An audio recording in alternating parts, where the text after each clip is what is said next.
Assalamualaikum warahmatullahi wabarakatuh. Perkenalkan, nama saya Dina Miftanur Rohmah dengan NIM 43030200009. Nah, di sini saya akan sedikit menjelaskan tentang materi Asset Based Community Development guna untuk memenuhi ujian akhir semester mata kuliah Model Pengembangan Masyarakat Islam. Nah, yang pertama yaitu pengertian Asset-Based Community Development. Nah, pemberdayaan masyarakat dengan pendekatan ABCD merupakan sebuah pendekatan yang menjadikan potensi sebagai kekuatan dalam pengembangan sebuah masyarakat. Melalui pendekatan pengembangan masyarakat berbasis ABCD ini, secara berkelanjutan dapat membentuk kemandirian masyarakat dalam meningkatkan pendapatan, sehingga meningkatkan pula kesejahteraannya. Kepemilikan aset yang diuji oleh SDM, institusi, asosiasi, dan organisasi. Fisik sumber daya alam, finansial atau economic opportunity, dan sosial. Nah, jadi pengembangan masyarakat dapat juga diartikan menjadi sebuah pemberdayaan masyarakat. Nah, kegiatan ini merupakan sebuah proses penyadaran kepada masyarakat untuk mengetahui masalahnya dengan program-program pemberdayaan guna menempuh kehidupan yang sejahtera. Nah, program-program inilah yang menjadi objek kajian mendalam seorang community development dalam melakukan tugasnya. Konsep ABCD merupakan salah satu strategi dalam melakukan pengembangan masyarakat. Pada konsep pemberdayaan masyarakat, yang menjadi sasaran pemberdayaan tidak lagi disebut sebagai kelompok yang lemah dan tidak memiliki potensi apa-apa. Justru, masyarakat dipandang sebagai suatu kelompok yang sebenarnya memiliki potensi untuk dapat keluar dari berbagai permasalahan, termasuk permasalahan peningkatan taraf hidup, sosial, dan ekonomi.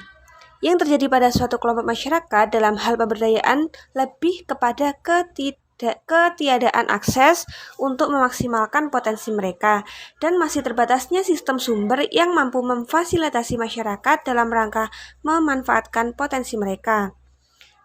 Kekuasaan atau power dalam suatu pemberdayaan juga diperlukan adanya peran fasilitator untuk mengidentifikasi potensi-potensi yang ada dan menghubungkan dengan sistem sumber lainnya untuk bekerja sama dalam hal peningkatan kapasitas. Melihat dari fenomena yang ada dari potensi masyarakat, baik dari yang dimiliki oleh masyarakat sendiri maupun dari sumber daya alamnya, cukup kiranya penting untuk menerapkan program Asset-Based Community Development guna memberdayakan dan mensejahterakan masyarakat. Selanjutnya yaitu tinjauan umum Asset-Based Community Development. Aset bukanlah sesuatu yang ada begitu saja atau bukanlah kepemilikan atas sesuatu. Lebih tepatnya, aset merupakan hak atau klaim yang berhubungan dengan properti baik konkret maupun abstrak.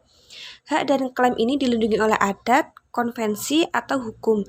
Sedangkan kepemilikan pribadi adalah klaim sosial seseorang untuk menggunakan ataupun melarang menerima keuntungan dari hak-hak tertentu. Kepemilikan aset ini sama dengan pengertian dalam hal pendapat seseorang, namun secara terperinci memiliki perbedaan yang mendasar untuk memahaminya. Aset memiliki kelebihan dibanding pendapatan. Kelebihan ini terlihat dari sumber yang didapat dari masing-masing. Aset sudah ada secara ilmiah yang lebih bersifat paten dan terus-menerus, sedangkan pendapatannya hanya sebuah usaha yang didapat dari pekerjaan seseorang. Nah, sehingga pendapatan bisa dimungkinkan menghilang dan habis lebih cepat dibanding aset yang dikembangkan dengan baik. Secara konsep, aset dibagi dengan nyata atau tangible dan tidak nyata intangible. Masing-masing tipe aset tersebut dapat dikategorisasikan sebagai sesuatu yang nyata dan tidak nyata. Adapun pembagiannya dalam penjelasan sebagai berikut. Yang pertama yaitu aset-aset yang nyata atau tangible asset. Aset nyata merupakan sesuatu yang sah dimiliki termasuk di dalamnya properti fisik sebagaimana hak milik dan berfungsi sama seperti properti fisik.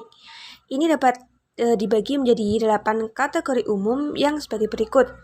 Yang pertama yaitu tabungan uang yang pemasukannya dalam bentuk bunga. Yang kedua yaitu saham, surat tanggungan, dan semua bentuk jaminan finansial yang berbentuk pemasukannya seperti saham bunga.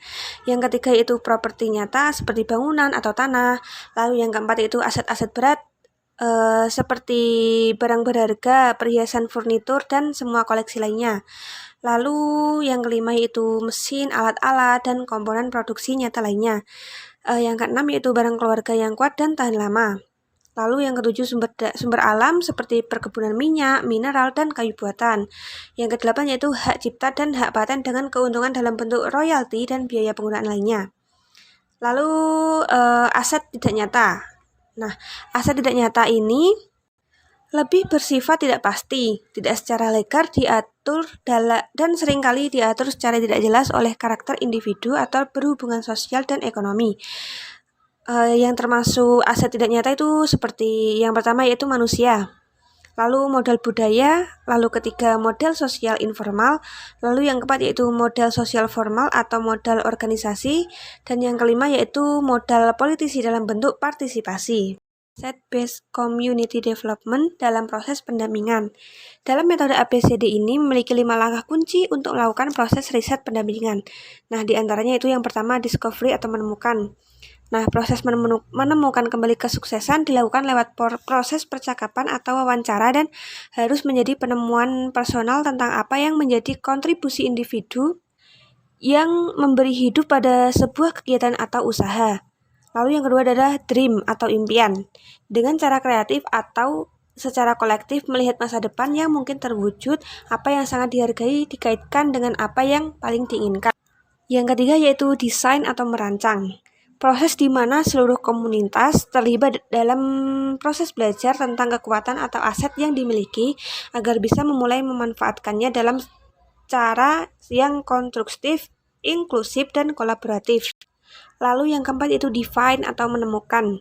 Nah, kelompok pemimpin sebaiknya menentukan pilihan topik positif, tujuan dari proses perencanaan atau deskripsi mengenai perubahan yang diinginkan. Lalu ada destiny, lakukan, yaitu serangkaian tindakan inspiratif yang mendukung proses belajar terus-menerus dan inovasi tentang apa yang akan terjadi. Nah, hal ini merupakan fase akhir yang secara khusus fokus pada cara-cara personal dan organisasi untuk melangkah maju.